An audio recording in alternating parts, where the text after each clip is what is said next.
అనేది బాగుంటుంది. మాకు నిజంగా చెప్పాలంటే మా ఇయర్లీ ప్యాకేజ్ మేము రెండింతలు మేము ఒక 4 ఎకరాల అరటి పంటలోనే తీసుకోవచ్చు. అది మనం బాగా నీట్‌గా చేసుకోగలిగి బాగా మనకు రేట్ అబ్బితే గవర్నమెంట్ సహకారం ఉంటే బాగా సంతృప్తిగా ఉంటుంది మాకు. అంటే ఇప్పుడు ఆ మధ్య కాలంలో చాలా పెద్ద ఎత్తున అరటికి డిమాండ్ లేదు అన్నారు. అంటే బయట సరుకు రావడం వలన ఇక్కడ ప్రభుత్వం గాని, ఇలాంటి అధికారులు గాని ఏమన్నా అలసత్వం ఉందంటారా? లేదండి. బయట సరుకు ఇక్కడికేమి రాదు. మనము నార్త్ ఇండియాలో ఇప్పుడు వీళ్ళు అక్కడ మహారాష్ట్ర అటు సైడ్ అంతా అప్పుడు సరుకు బాగుంటుంది. అది అయిపోయిన తర్వాతనే వీళ్ళు నార్త్ ఇండియన్స్ ఢిల్లీ బండ్లు గానీ ఇవన్నీ మనకు రావడం జరుగుతుంది. వాళ్ళకి అక్కడ దొరికినప్పుడు ఏమైతుందంటే అక్కడ నుండి ఢిల్లీకి ట్రాన్స్‌పోర్టేషన్ వాళ్ళకి చాలా తక్కువ కాస్ట్ అయితది.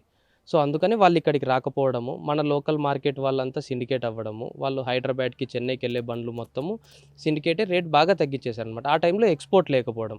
అన్నీ కలిపి ఒకటేసారి అయ్యేసరికి మనకు రేట్ చాలా డౌన్ అయిపోయింది. డిమాండ్ లేదు. డిమాండ్ లేకపోక మనకు గత 4, 5 సంవత్సరాల్లో అంత తక్కువకు పడిపోవడం లేదనమాట కోవిడ్ తర్వాత నుండి. కానీ 2 నెలల కిందట అది జరిగింది. మళ్ళీ గవర్నమెంట్ చొరవతో ఒక నెలలోనే మళ్ళీ రేట్ పెరిగింది. మేము నలుగురు